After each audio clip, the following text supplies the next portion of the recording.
The bell stuttered once, twice, and then went on without him. A small boy stood at the iron gate of the schoolyard, one hand curled over the top as if the metal might steady him. His other hand held a shoe that had lost more of itself than the town cobbler could stitch back into it, sole split, toe caved like some animal's jaw. He kept his eyes down. Around him, children hurried in, sat on benches, exchanged paper notes and gossip like the day was already beginning without him. The bell's last clear ring was a soft rebuke. He shuffled his feet and stayed where he was. From inside the shop behind the general store, a lantern light threw a long oval against the dusty street. Through the glass, the silhouette of a man bent at a bench looked smaller than the room allowed, as if the work consumed him, and there was no space left for anything but the leather under his hands. He did not look toward the schoolyard. He had been watching such gates for a long time. He was Silas Hale, and his life fit the shape of his hands, calloused at the base of the fingers, almost smooth where persistent motions had worn the skin into patience. He kept a small shop that smelled of tallow and oak smoke, of wet leather drying on peg hooks, and the faint, sweet tang of a beeswax cloth he kept folded beneath the bench. The bench itself was a map of years. Nicks where awls had slipped, a patch of old glue, a ring carved by the heel of a last. On the wall above, last forms hung like small moons. He had come to town the way many men did in those years, with pockets partly full of hope and the rest heavy with the need to keep moving. He had learned to read the grain of leather the way some men read faces.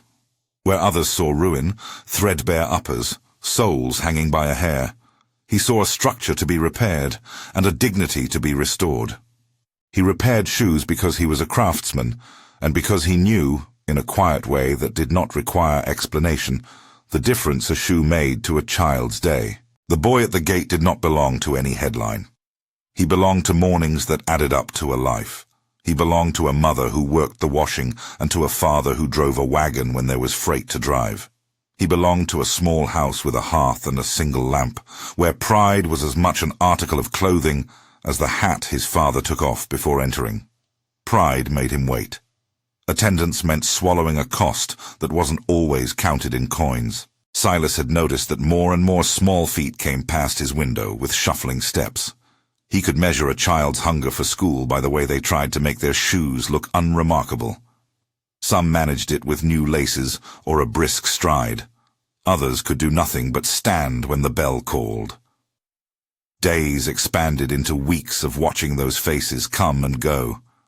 His hands, patient as they were, began to object.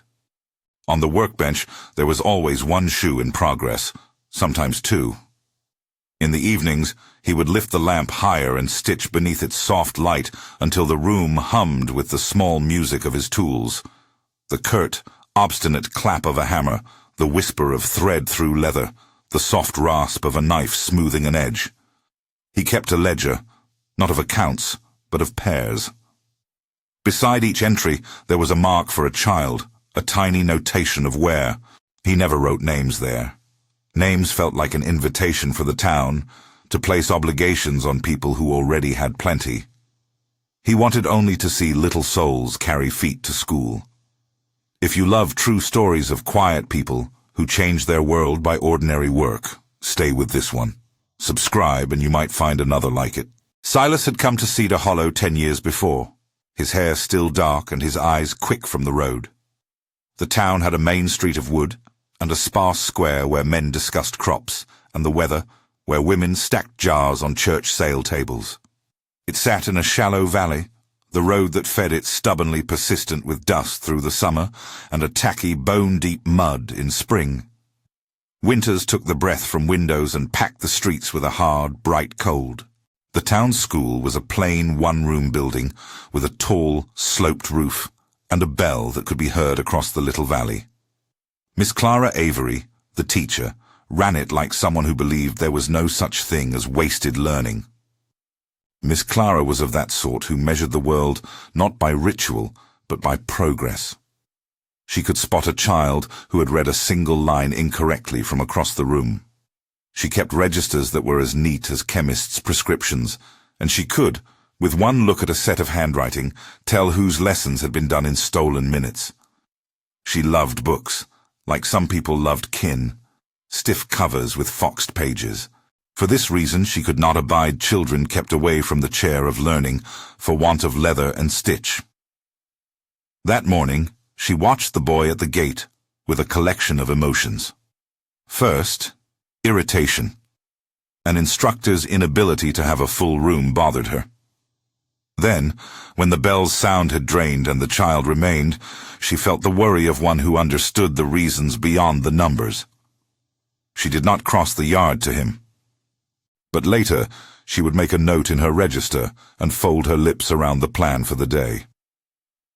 Across several mornings, the pattern became clearer.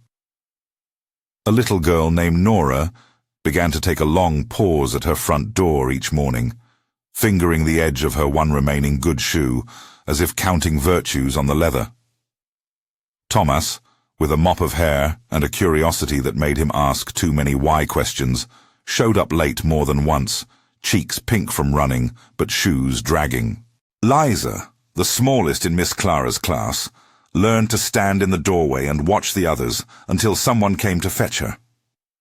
The town's ledger of absence was not yet read by the people who could do something about it, but Silas read it in the souls that crossed his threshold. He did not advertise. He did not make signs or request patronage. He kept the window clean only enough for light to come in, and his front door bore the quiet dent of 100 passing customers. People who needed him came, and he helped them. He did not refuse coin. He counted it carefully and used it to buy fresh tacks and to patch his lamp. He accepted work and spoke little. There was a story people liked to tell, one that circled in the general store as people reached for tobacco or swapped seeds, that Silas had been in other towns before Cedar Hollow, that he'd lost someone to fever, or perhaps to the westward hunger that consumed so many then. He let the story be loose, because that was easier than correcting it. The past belonged to him in the way the old leather belonged to the bench. Known, private, stitched into the grain. Under the lamplight, Silas's hands moved the way hands learn to move when practicing mercy. He learned to make seams that would hold the strain of puddles and the drag of grasses. He made soles with a small, secret reinforcements along the arch. Little things that wouldn't show unless you turned a shoe over. He also learned to hide his work. When a mother came to his shop with a child's shoe and a mouthful of apology, he took the money she offered if she insisted, but sometimes he would accept a loaf from a neighbor or a jar of preserves when it was someone's turn to be received. Other times, when no one came to his door, he would take a mended pair, tuck them beneath the bench, and wait until nightfall. He would then lace them up, tie a scrap of paper with a child's initial inside, and leave them on stoops, where the light spilled warm and expectant. The first time he laid a repaired shoe on a doorstep without a name, he felt a small, selfish thrill. It was not the thrill of doing good, exactly. It was the thrill of anonymity, the quiet certainty that sinew and leather could be returned to purpose, and he would be no more than the seam of the act. He liked the harmlessness of that power, to make a day better and then withdraw without the clumsy applause of gratitude. Word moved slowly in Cedar Hollow, but it moved. People noticed a pattern before they noticed a person. Parents remarked, shyly, and with the way some people confess small miracles, that someone had been fixing soles overnight. Miss Clara noticed attendance creeping up by 3 or 4 children over the course of a month. She chalked it in a corner of her ledger, with a pencil that made the light scratch of numbers like a small celebration. The town's centre had its own seasonal choreography. Summer Market Day was a noisy pageant of barrels and voices. You could buy a yard of ribbon or a hen or a length of rope. Men traded gossip like coin, and women bartered recipes and the secrets of the best boiled pudding. Winter brought a hush that softened edges and made people step into each other's lives with a slower pace.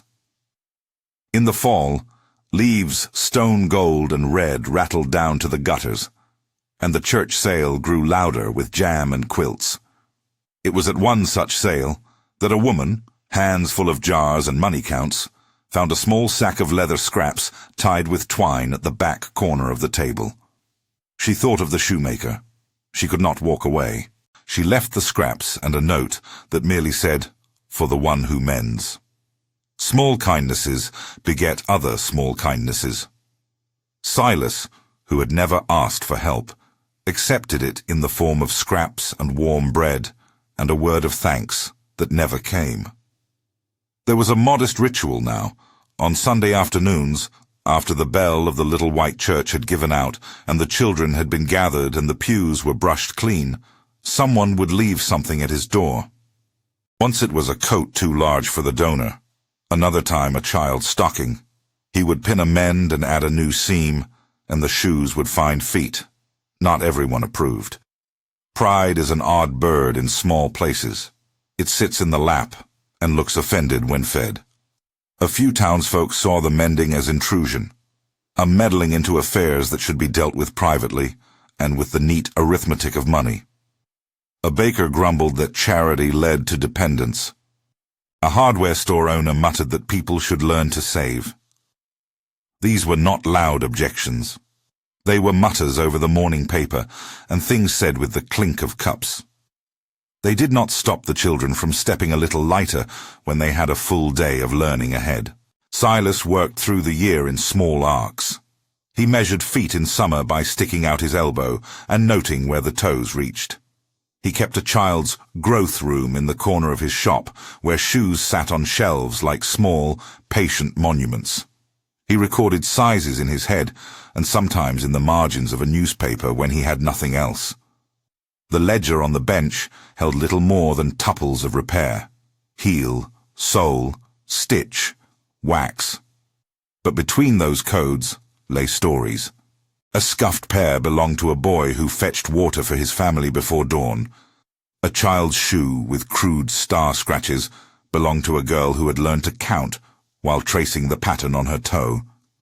Each stitch pulled a thread through the town's fabric, the mending of leather-stitched people back into common life. A summer afternoon brought Thomas to the shop with a question that would have been ordinary anywhere else, but felt important because of the way small things accumulated in Silas's world.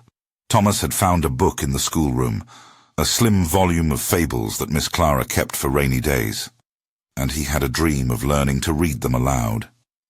He wanted the book to feel like a thing he owned, not like something borrowed.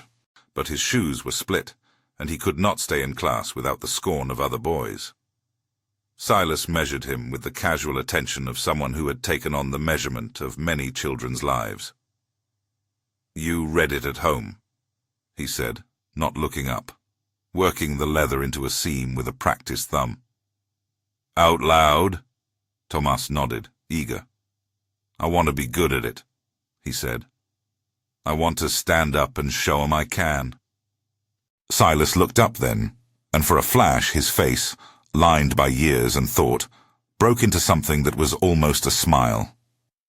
He took the boy's shoe and set it aside to be relasted. "You bring it back tomorrow," he said. "I'll fix you up, and you can tell Miss Clara your first line without having to drag your feet." The next morning, Tomas came in a stride that announced his belonging. He stood in the front of the class, and cheeks flushed, read the first sentence like it was a gold coin. When the room clapped, it wasn't because the sentence was such a wonder. It was because someone had been able to stand, and in that standing the measure of a child rose. Not every repair had the same spectacle. Liza's shoes were tiny things, and the soles needed a thin patch that took patience to sew without tearing the soft leather. Silas worked on them at night, the lamplight making the shop an island of warmth against the cold. He thought of the little girl trying to thread the needle of her own days. He stitched while the town slept, then wrapped the shoes in brown paper and left them near the stoop where Liza's mother would find them in the morning and hug them to a chest she had learned to keep unclaimed. There were afternoons when the bench was quiet, and Silas allowed himself to look into the past, like one peers into a pocket to see what spare coins remain. The town whispered stories. He had been a trader once, an itinerant craftsman. Perhaps he had a child he had lost. The truth sat small and private. He had been young and had wanted other things. He had shelved those wants for a life that fit him. He had measured the choice and found the simple work more like a prayer. He did not need the town to call it that. As autumn came, the light thinned and the town seemed to pack itself tighter. Leaves made a sound like coins, small and crisp underfoot. Miss Clara noticed patterns that a teacher has to notice. Attendance rose in small climbs. Children who had been absent began to show up more regularly. She saw some names appear in a neat line, and then she saw them breathe in the classroom and learn. One day she found a pair of shoes left anonymously at the back of the playground fence, cleaned and stitched, as if someone had taken the trouble to polish back the child's courage. She tucked the shoes aside and thought, "This is good work. Who has been doing this?"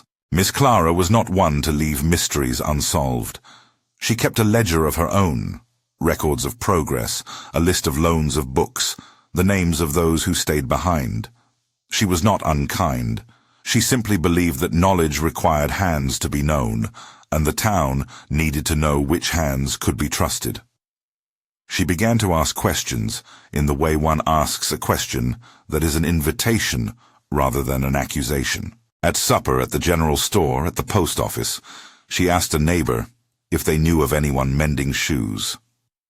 "Silas Hale," said a voice, and the name moved like a stone cast into a pond. "I thought it might be him."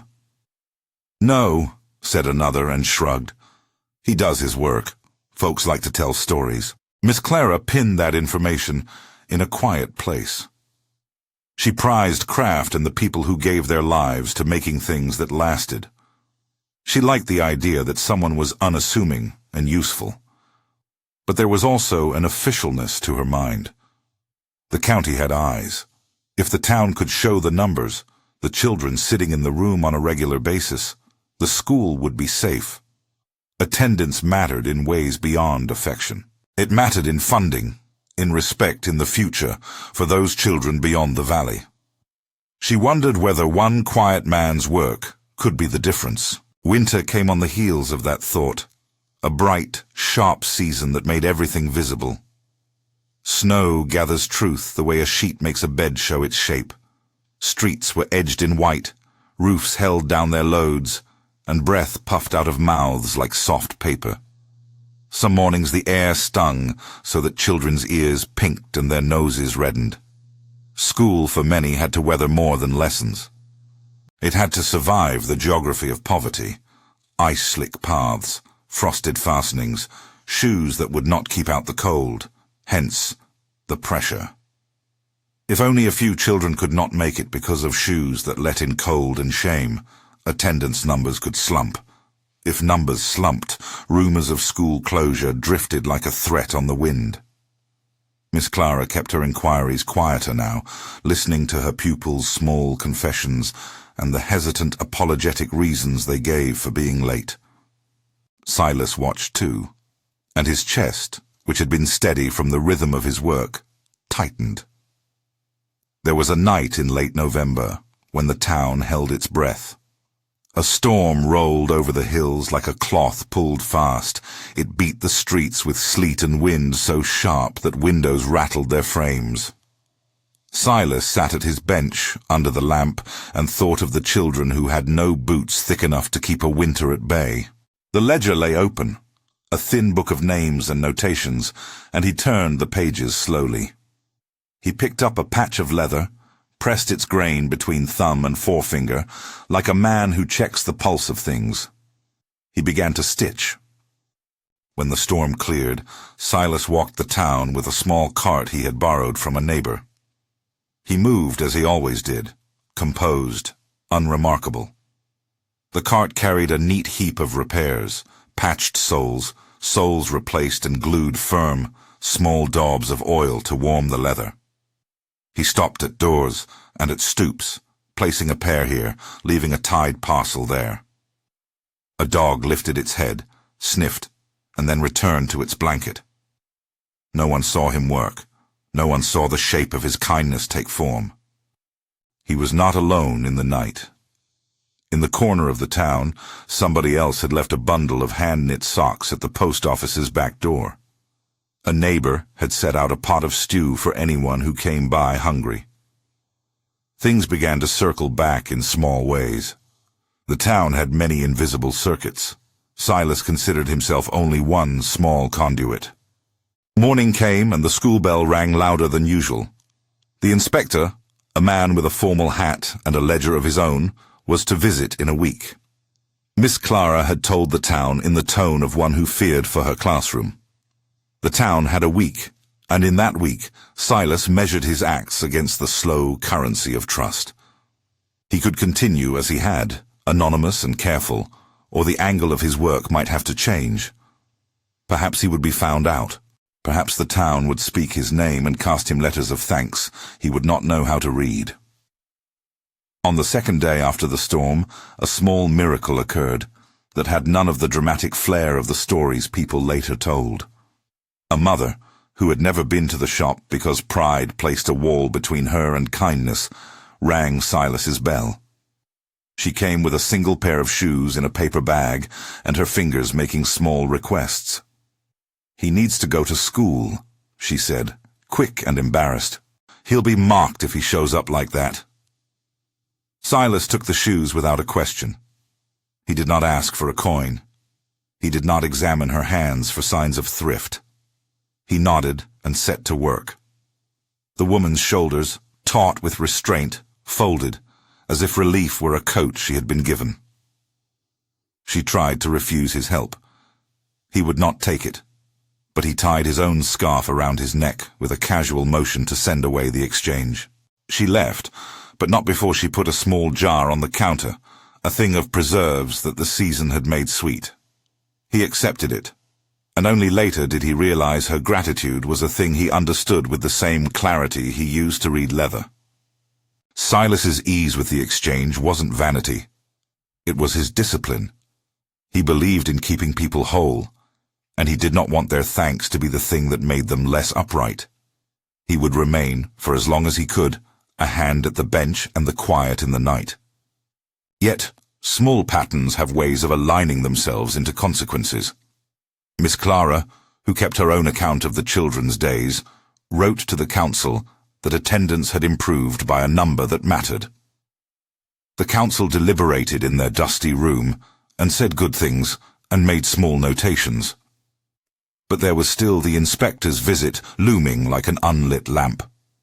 Numbers could be argued. The needs could be measured. The question was whether the town's generosity could maintain its momentum. Silas kept repairing. He mended a girl's shoe with a stitch pattern that no one but he used.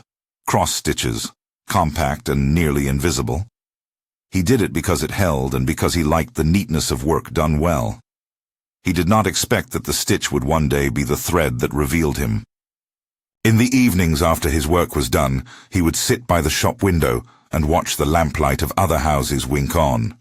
He would look at the children who passed, their boots clean or patched or still in need, and he would sometimes imagine futures, not with the squeak of prophecy, but with the small certainties of cause and effect. Children who could get to school regularly learned to read with the same slow devotion he afforded each shoe. They learned to be on time and to hold a pen steady, and to read the sky as one reads a page. Those things mattered. They were the kind of miracles that did not surprise God so much as the people who liked suddenness. He thought of them like seeds planted not so much with a shout as with a hand that put them into the earth. There were consequences to small things finding form. One afternoon, Miss Clara found a pair of shoes tucked behind the school's woodpile. They were clean, soles fresh, and the stitching included an odd cross-stitch that made her pause. She held the shoe and turned it in her hands, tracing the pattern with a finger. The stitches were not the work of a factory. They were the work of a person who had learned to care for the thinness of a child's toe. She walked to the general store on purpose and asked for Silas Hale. He was there sorting tacks into a small tin, and when she stood in the doorway, she surprised him. "I found these behind the school," she said. "Children found them there this morning." He did not flinch. His fingers, working, kept moving. "Good," he said. "That's where they should be." "You leave them mostly at night," she observed. "You don't want thanks." He looked at her then, and for the first time perhaps not since he had arrived in Cedar Hollow, there was the suggestion that something like pride intersected with his humility. "They need shoes more than they need my name," he said quietly. "They need to be in the room while the bell rings." Miss Clara noted the cross-stitch. "Who else does that pattern?" she asked. He would not say. He looked at the bench and tapped a needle like one testing a thinking. "Does it matter?" he asked. "If the children are in their seats and learning?" She smiled then, not entirely satisfied, but warmed by the calmness of a man who would not be praised into distraction. "It matters that you do it," she said. And so a conversation that could have been a revelation settled into the habit of the town like an extra floor to a house, present but unfinished. They had not shrunk the work to a single man. They had not turned him into legend. For now he was still the shoemaker, the man at the bench with hands as sure as a clock. But there were subtle shifts. Mothers who once would not accept charity found themselves smiling when a neighbor's child had new laces. Men who prided themselves on independence dropped off a piece of leather once in a while with the excuse of needing a strap shortened. The town's generosity had ways of folding into itself. At the edge of all these quiet comings and goings, the idea of exposure hovered like a bird on a wire. Silas had not asked to be unknown. He simply had not asked to be exalted. He valued the work more than he valued the notice. But notice had its own momentum. It begins as a rumor, becomes a fact, and then a thing that must be managed. On a grey morning near the end of the first winter, when the snow had settled into the hollows and the school dripped steam into the pale air, a boy ran up to Silas's shop, cheeks flushed, breath lacing the cold. He held a simple drawing in his hand, one of those earnest little things children make, crayon houses, a bright sun that leans too high, and a pair of boots that seemed to have been drawn with extra care. "Silas!" he called, and his voice was the honest trumpet of someone too young to be embarrassed of joy. "I made this for you. Miss Clara said you fixed my boots. She says you fixed them for other children too. Thank you." He was not the only child who might one day say such things, nor the first. But Silas took the picture and felt the smallness of his life, the narrowness of his trade, stretch outward like a bell. He pressed the paper flat, smoothed it, and propped it against the little lamp on the bench. He had never had a wall covered with pictures. He did not know if he wanted one. He did not say much, because words sometimes got in the way of a good thing. "Keep reading," he said to the boy. "Tell Miss Clara you're getting better every day." The boy beamed and left, and a moment later the bell of the school rang, and the sounds of children drifted like a music that had no conductor. Silas listened, and a simple sense of rightness settled into the ribs of his chest. Yet the ledger of consequences is patient. When warm things happen, they often make room for questions. Who will continue when the lamp goes out? Who will stitch when hands have to be folded or taken by age? Would the town bind itself to the work, or would it allow one man to sustain what should be a communal duty? In the prints of small feet on the mud outside his door, Silas saw the city of the future. He did not yet know whether the town would see him as a problem to fix or a resource to cherish. That week, unbeknownst to most, the inspector would write a letter. He would mark small items on his list that mattered in quiet ways: attendance, clean benches, warmth for winter. Miss Clara would read it over the stove with a cup of tea, and fold and refold it until the edges softened. She would hold it like a coin to be cashed, gently, in the small market of things that keep a school open. Silas kept working. He made a pair of boots with a doubled seam so they might last another season. He tied a ribbon on one pair because a child's hand would like the surprise.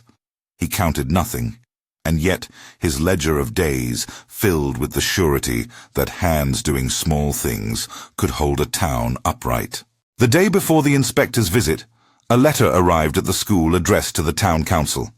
It was folded and stamped with an official's hand. Miss Clara opened it in the presence of the council members that night in the town hall, and they read it aloud. The letter was written in plain tones: attendances, benchmarks, the suggestion that the county would be looking to see whether small investments yielded lasting results. "It may be nothing," said one member. "A formality." He prodded a turkey bone with his fork and looked at his wife as if permission to worry had to come from home. Another, younger and with a mind for numbers, tapped the paper. "If our attendance slips again, they'll consider consolidation," he said. "Children would be sent away to bigger schools. That isn't good for families." Miss Clara listened, hands folded, and thought of the children she had taken, one by one, and taught to care for small letters and larger ideas. She thought of the boy at the gate and Nora's quiet patience. She thought of Silas's odd stitches and the way his repairs had, in the small arithmetic of life, added up. She folded the letter and put it away with her ledger. She would not let it be a sword.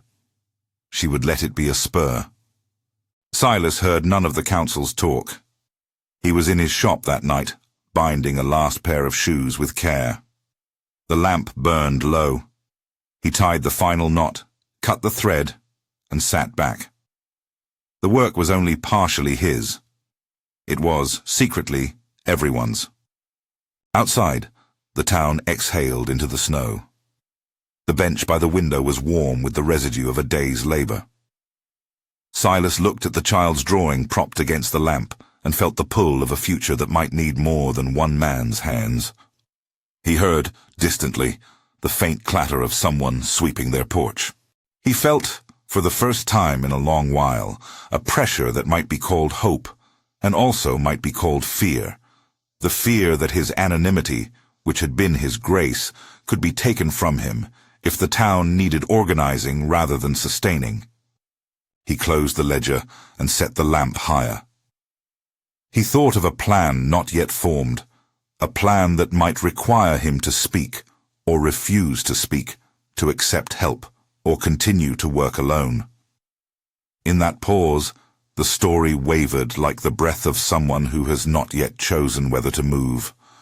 The bell would ring again, the inspector would come, and the small acts of winter would be tested by the count of heads in the schoolroom. Silas stared into the lamp and watched the flame seem to ask him whether being known mattered more than the work being done. He tied a scrap of leather to the bench, a token, a placeholder, and went to bed with the sound of the town like a soft, encircling tide. Outside, snow crusted the street. Inside, the lamp promised another day. He slept as best one sleeps after a day of tending others' needs, with the sense that when morning came, something else might change, and that change could be good, or could be the kind that forced choices. In the quiet before dawn, Miss Clara woke and, without thinking, looked out of her window to count the roofs. She thought of the children and of the letter. She wrapped her hands around a cup and tasted the thin warmth. The town was still asleep. A moment remained where things might stay as they were, small, steady, barely noticed. Then she dressed and walked to the schoolhouse to make sure her registers were straight. Silas did not know yet what the inspector's visit would mean. He only knew that a child had to stand at the front of a class and not be ashamed for the shape of his shoe. He had mended what he could. Whether the town could hold the rest, whether his act would become a seed for a larger plan or remain his private religion, was a future that had not yet arrived. The morning the inspector's horse hitched at the hotel was a bright, certain day. Children came in with cheeks gone pink from the wind, and the bell sliced through the valley like a knife-cutting cloth. Silas watched from his window as tiny feet, some new with men's and some still showing scuffs, crossed the yard. He felt the tug of responsibility, a small, steady tug like a spoke on a wheel. Miss Clara stood at the doorway with her ledger and looked out like a captain who had weather to account for. She watched the heads fill the room. A name was called, and then another. There were missing names, as there always are, but fewer than the month before. The inspector would count, the council would watch, and somewhere in that counting a single stitch might become important. Silas drew his coat tighter and straightened the lamp. He picked up the boy's drawing propped on the bench and smoothed it one more time. He tucked it into his vest, with the same modest care he gave to a pair of soles. He was ready, in the small way that mattered, for whatever the day required. He did not know whether recognition would come as a blessing or a disruption. He only knew the work, leather, thread, and the intention to send children across the schoolyard without shame. The inspector's knock came like a question. The question was not just for Miss Clara or for the council. It touched the entire town. It would require answers that the ledger of kind acts could not, on its own, provide. Silas heard the knock and felt the lamp's circle narrow. He set the shop's key in its place and went to the door, feeling the world tilt toward a moment where invisible kindness might be asked to show its face. The knock on the door came like a plain question. 3 soft raps, neither urgent nor timid. Silas opened to find a man in a dark coat and a serious hat. Inspector's horse still smoking at the inn across the square. The man's eyes took the shop in, as if cataloguing measures and degrees. His ledger peered from under his arm like an accomplice. He spoke politely, with the economy of a man used to making lists. "Good morning. I'm here to see Miss Clara about the school registers," he said, and then, in the next breath, "and to observe the town's provisions for children during winter." Silas nodded and stood aside. He felt the lamp's circle shrink, as if the room's warmth had been asked to explain itself. He told the inspector where the school was, and where Miss Clara kept her ledger, and he watched the man walk away, as if he might note the exact length of the shop's window panes. For a heartbeat, Silas imagined the man's ledger opening to a single column called Need, and finding his town wanting. Miss Clara met the inspector with the steadiness of someone who had made preparations like a cook with a table set. Her registers were tidy, her attendance marked with the small confidence of habit. She led him through the day's lessons, the children's small chorus of recitation and the rows of bent heads and hopeful faces. The inspector made little notations and then asked, almost offhand, about the recent rise in attendance. He wanted to know what caused it, whether a charity had come through or some civic initiative had been begun. Miss Clara measured her words like a seamstress measures a seam. "People have been helping in their own ways," she said. "There are mends and donations left at doors, a pair here and there. It is not a single program, sir, it is—" She sought a word and settled on the simplest. "Care." The inspector raised one brow and moved his pen. "Care is hard to evaluate on paper," he said. "The county asks for sustained support and clear channels. If attendance drops again, consolidation might be considered." The phrase landed heavier than the paper it came on. It was a note that suggested children could be carried away from their town, sent to distant schools where walkways were long and voices unfamiliar. Miss Clara felt the weight immediately. She thought of the boy at the gate and of the ones who still lingered while the bell called. She thought of how close a ledger line could be to deciding where childhood would be spent. When the inspector's visit ended, rumor moved through Cedar Hollow faster than any current had yet taught its people. It was less a shout than a ripple. The county might take the children if the numbers fell. The town had a week. The thought tightened stomachs and took the shape of urgent hands. Silas heard about it over the bench's breath and in the hum of his tools. He had fixed soles, stitched seams, left parcels on steps, and mended a dozen small shames into something a child could walk across without notice. He had not counted the ways administration might regard what he had done. He had not imagined his quiet acts would sit on an official list of causes. He had simply sown what needed sowing. That evening Miss Clara came to the shop, not with questions, but with an invitation. She sat on the worn stool and unfolded a small paper, her voice careful not to press. "We have a meeting," she said. "The council will be here tomorrow. They will want to know about attendance. They will ask how we've improved. I think it might help if someone could speak as to how the children are kept at school." Silas looked at her in a way that held both the grain of the leather and the line of a horizon. He understood what she meant. To speak might be to step into a light that would singe the quiet of his nights. To remain silent might be to leave the town's future in the hands of numbers and of those who thought charity was a ledger item. Miss Clara read the moment. "You have done what no single fund could do, Mr. Hale," she said. "Not for the praise, but for the children. If the council knows it was done, and if they see the harm it prevents, they might shape support. They might make it lasting." He thought of the children, the way a shoe fitted and freed the posture of a boy standing before unread pages. He weighed his anonymity and the small justice of letting children keep their dignity. In the end, he answered in the voice of someone who'd chosen the simple over the grand. "I do not like to stand at the front," he said, "but I cannot ask the town to be grateful if that gratitude must pull the children out of the rooms where they belong." Miss Clara nodded. The plan settled between them like a quiet seam. She insisted only that he be present, not to take ribbons or awards, but to be a visible fact. "If you can do that," she said, "I'll handle the rest." The next day, the council chamber filled with the town's usual faces and a few new ones. Farmers from the ridges, a woman who ran the mill, the hardware man who liked to keep his opinions tidy, and a baker whose hands always smelled of yeast. The inspector read aloud the report. Miss Clara presented her attendance ledger, names that had once been skip marks now written in rows, eyes turned toward a single, unmistakable improvement. "I cannot say for certain how to thank whoever is mending shoes for our children," Miss Clara said, her voice steady. "But I can say this. The children are here, and when they are here, their prospects are different. They practice letters.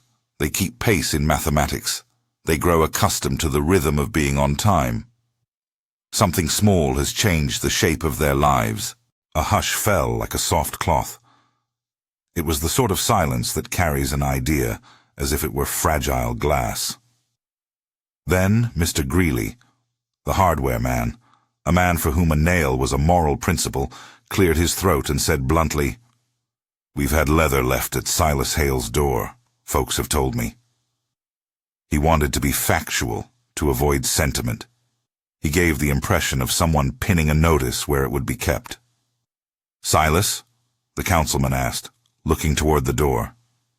"Will you speak, Mr. Hale?" Silas stood then, and the room's light seemed to gather around him, drawn by the fact of a man who had been doing the work all along. He could have refused. He had practiced that refusal like a habit. But as he looked at the assembly, bake sale ladies with flour on their aprons, young fathers with mud on their boots, the inspector with his pen poised, he thought of a child who had once stood at a gate and not crossed. He thought of the warmth of a repaired shoe against a winter walk. Privately, he weighed the cost of being known, and found it a small price for the possibility that the town might stitch its help into a pattern that would last. He told them simply about the way leather takes to thread. He spoke without sentiment, recounting how a doubled seam holds longer, how a neat welt keeps water from working its way into a child's foot. He told of leaving parcels on stoops, and of how sometimes a loaf or a jar would be left at his door in return. He said nothing of loss or of the roads he had traveled. He did not ask for thanks. He asked, instead, for something more practical, for leather scraps, for volunteers to learn the work, for a small fund to buy tacks and oil. "Let it not be my burden alone," he said. "Let the town learn to make what is needed." The inspector listened, his pen arrested. He nodded once or twice, and then he did a thing that surprised some and pleased Miss Clara. He advised that the town formalize its effort. "Write it down," he recommended. "Make it an allotment in the town accounts. That way, support is not dependent on goodwill alone." His counsel felt like a bridge between the quiet work and a durable policy. After the meeting, change at first unfurled like a cautious plant. It did not swoop in as a single harvest, but came as many hands, each with a small gift. Mrs. Potter, who ran a stall at market and had earlier left a bag of leather scraps tied with twine, came forward with more. Mr. Greeley donated a roll of tacks. The baker offered to host a benefit supper and set a date where pies and jars and small coin could be gathered.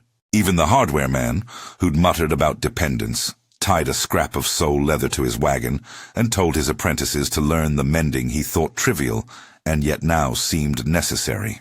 People gave what they could in ways that preserved dignity. A woman who had always declined charity, her walk held by a strict decorum, tied a small note to a bundle. "For the ones who stitch." She placed it on the bench as if it were a private penance turned into help. Others, who had once said, "Let families manage," now saw that managing could be a community exercise. The town began to reorganize the small circuits of care it had always practiced. Now with purpose and an eye to continuity, Silas agreed to take on a few apprentices, not as a business, but as a lesson in craft and in the mechanics of care. He taught in the winter months by lamplight, the shop filling with the soft sound of thread through leather, and the odd chorus of boys trying to make sense of their hands. Thomas was the first to sit at his bench, eager and patient, fingers learning to follow the curve of a last. "Careful with the awl," Silas intoned, not in scolding, but in the way a man passes on a tool's temper. "You must watch the grain. Work slow. A shoe made with haste will teach a child to hurry through more than steps." Word spread. Women who, before, had never learned to mend, now came with children and sat while Silas showed how to tie a stitch that would not pull. Men with calloused thumbs learned to glue and to hold a welt true. In the evenings, for a few hours each week, the shop became a school for another sort of lesson. How to keep a place where children could show up without fear. The more visible the work became, the less it remained the property of one man, and more the heartbeat of the town. It was not a sudden conversion of character. Old opinions persisted. The hardware man still grumbled about the habit of asking, but did not refuse when a boy brought a pair needing nails. The baker still measured success by the number of pies sold at a benefit, but his pies helped buy a new supply of tacks. The town's economy of small mercies took shape. There were small resistances, of course. One afternoon, a woman named Mrs. Ladd, proud and private, came to the shop to return a mended shoe she'd accepted weeks before. She scolded herself with a softness that came from shame. "I shouldn't have let my boy go without," she said, her voice frank and thin. It stung my pride more than his toes were cold. Silas wrapped the shoe in brown paper and handed it back. "Pride can be a warm thing when it keeps you upright," he said. "But a warmed foot is also a proud foot. Let us be proud of him getting to school." She paused, then left a bit of bread on the counter. Later that week, Mrs. Ladd joined the mending circle, sleeves rolled, learning to hold the needle.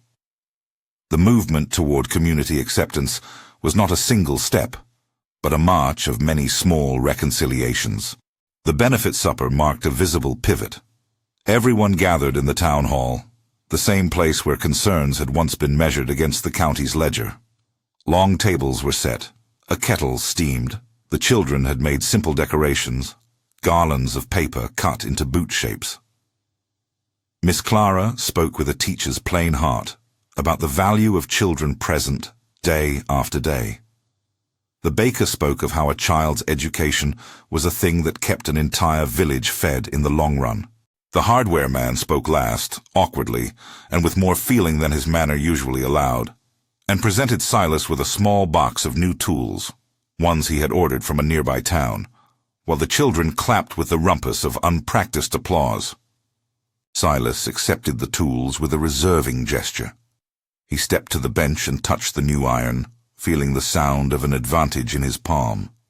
He did not like speeches. He did not want a stone with his name on it. He wanted more benches, more hands to work at them, a supply chest that would not leave a child waiting in rain. "I will take these," he said plainly, "and I will teach. Let the town decide how to keep it going when my hands are old. If you give me a plaque, I won't mind the dust it collects, but give me something that will keep a child from standing at a gate." The audience laughed in that small, redeeming way that makes a gathering loosen and breathe. They understood.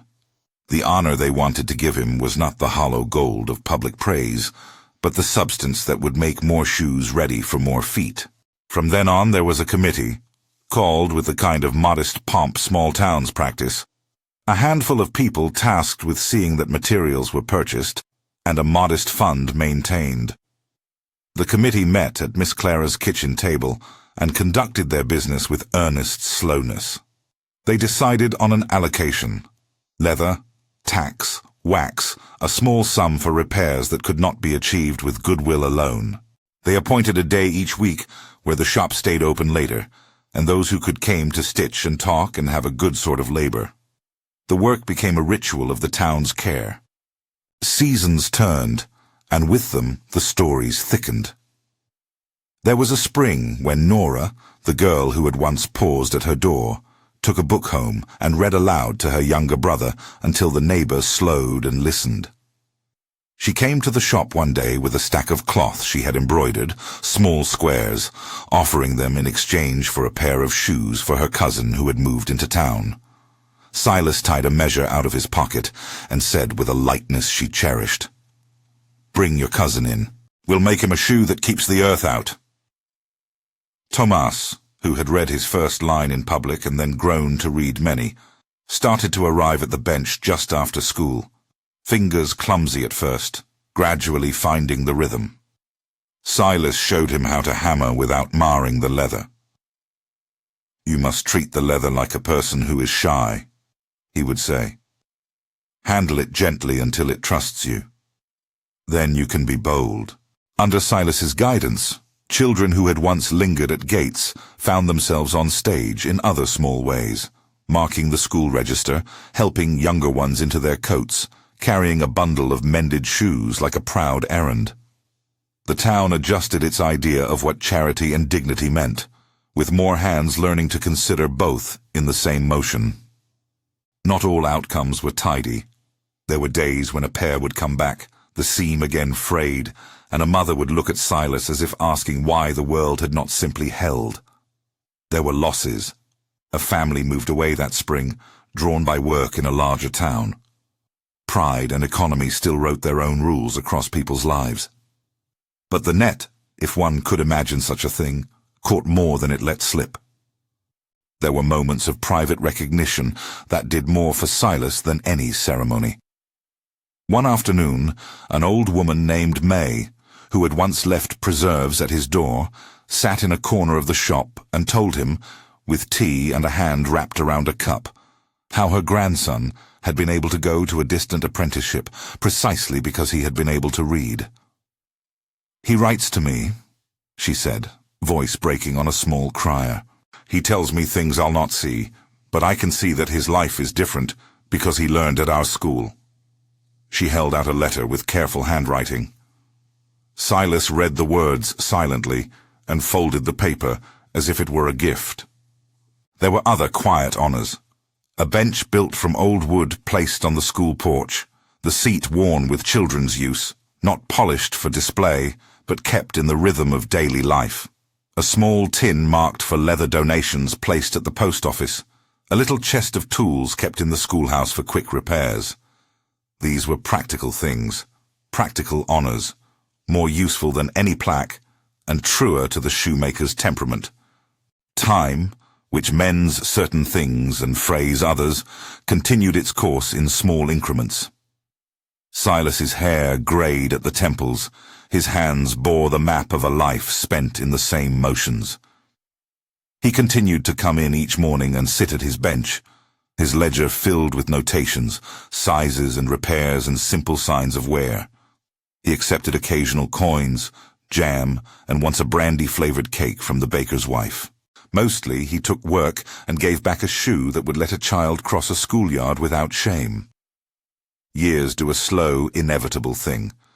They move the children into positions where once small gestures yield big results. Tomas grew into a young man who could read aloud without trembling. He apprenticed part-time with Silas, and when old enough, earned work making boots for a teamster. Nora became, years hence, a teacher in the next town, sending word home in tidy letters that spoke of classrooms and lessons and the long chain of things learned. May's grandson returned sometimes, with a hat tipped and talk of skills acquired. One by one, the children whose feet had once been small and unsure took on roles that shaped Cedar Hollow. There was an afternoon, decades on, when Silas's hands slowed a little more noticeably. The wire of his thumb no longer held with the ease it had.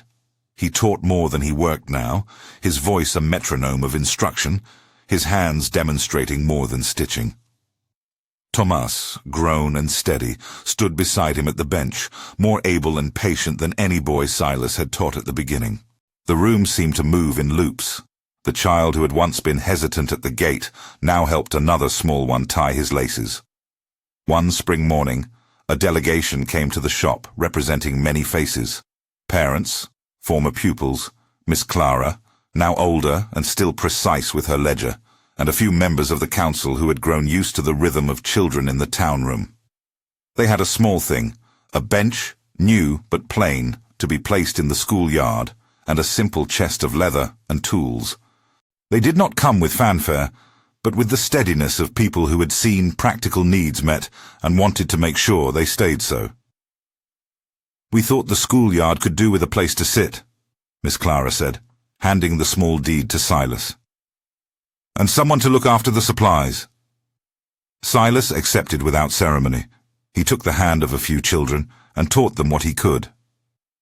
"Sit where you need to sit," he told them, "and learn what is needed to keep your world whole." There was no big speech. Those who sought applause found something else. A day warm enough for coats to be shrugged off, small hands testing the grain of the wood, tongues of laughter where once had been quiet hesitance. The town had done something that gave dignity in plain measure, a place to rest, a method to continue the work, a dividing of labor. The act was modest and sturdy as a well-made soul. Years later, after Silas had no longer come to the bench each morning, after the lamp had gone out and a new lamp had been placed in its stead, people still told the story.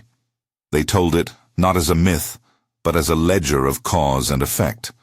They told it at school plays, at market days, at gatherings where pies were sold and stories traded. They told of a man who mended souls, and in doing so, mended a town's habit of care. The bench on the school porch stayed. The small box of tools was passed to another steady hand. Sometimes children left small drawings there, tiny suns and boots drawn with crayons. Some remembered the man who did the work and called him simply the shoemaker. Others, who had been children once and were now grown men and women, spoke with more precise gratitude, speaking of the day they learned a word because their feet had crossed a threshold, or the job they got because they had been able to read and show up on time. They understood that the gesture of a mended shoe was not merely about fabric and thread, but about the permission to enter a room and make of oneself a person who could expect to be counted. In time, the town shaped a quiet ritual. On the anniversary of the benefit supper, the townsfolk gathered at the school for a modest celebration. Not of one man, but of the ways a village can hold its young. They set a small basket for leather scraps and a jar for tacks, and told stories of the ways hands had helped. Children paraded with boots polished and seams neat. They sang a little, a song of simple words that said, in effect, that it takes a village to make a child steady. Long after Silas's hands were no longer at the bench, his method and his modesty had seeded the town's behavior. A few people kept his ledger, though they filled it with names and supplies and notations that ensured the support was durable. A girl who had once worn Liza's patched shoes grew up to be the town's nurse. She kept extra socks at the clinic. A boy who had been Thomas became a bootsmith in his own right, sympathetic to the ways a child needs a sole to be even and warm. The final thing the town did, small and not ceremonious, was to place a thin brass plate on the school's bench. It did not sing of heroics. It offered a simple truth, phrased in the plain language the town preferred. The plate read, "For the hands that made it possible for children to learn." It named no one. It honored a habit rather than a single person. Those who had known Silas smiled. Those who had not learned something of his work. It felt to many like a precise and careful inheritance. There were still people who objected to public honors. They felt the plate unnecessary fuss. Some preferred that the chest of tools be kept unlocked and anonymous, and so it was. Yet the bench, the chest, the circle of menders, these things became the town's answer to a problem it had once let be private. They bound together what is done with what continues. One summer, a woman came by the schoolyard, years after she had left Cedar Hollow. She sat on the bench and traced the brass with a finger, then looked up at the children playing. She spoke softly to a neighbor who came to sit beside her. "I remember when the shoes started to show up," she said. "I remember not wanting to accept any help. But the help didn't take away my dignity. It gave me space to be a mother who could tend and to teach my child the things I could." She smiled in a way that contained both the ache of memory and a quiet joy. Cedar Hollow did what small towns often do. It folded such stories into the furniture of its days. The town did not make Silas into a saint with a picture in the town hall. It placed his practice where children could learn by example. A bench to rest upon, tools to mend a torn sole, a circle of neighbors who knew that dignity could be kept while also being shared. The town had learned to see invisible kindness not as a private jewel, but as a public means. When the narrator of such a story looks back, with the kindness of someone who has watched many winters, the lesson seems plain as a well-worn path. Invisible kindness is not less real because it once hid in the night. Its reality is measured by the feet it allows to cross doors. The true monument is not a plate or a name, but the thing that happens when a child steps across the schoolyard and takes a seat beside others without shame. If you have been moved by this story of quiet work and small courage, share a memory of a kindness you once received or gave. Tell it in the comments and let the tale ripple outward. If you are moved to help beyond words, consider supporting a local program that provides shoes or school supplies to children in need. Small acts that make durable differences. At the end, when the town's lights go down and the bench sits under the watch of stars, the legacy remains not in grand monuments, but in afternoons when children tie their shoes and go inside. The shoemaker's hands are gone, but the rhythm he taught still beats, thread through leather. Care given without need for applause, and the steady passage of small kindnesses that, together, change the course of many lives. Invisible kindness, it turns out, is visible in the futures it helps to make.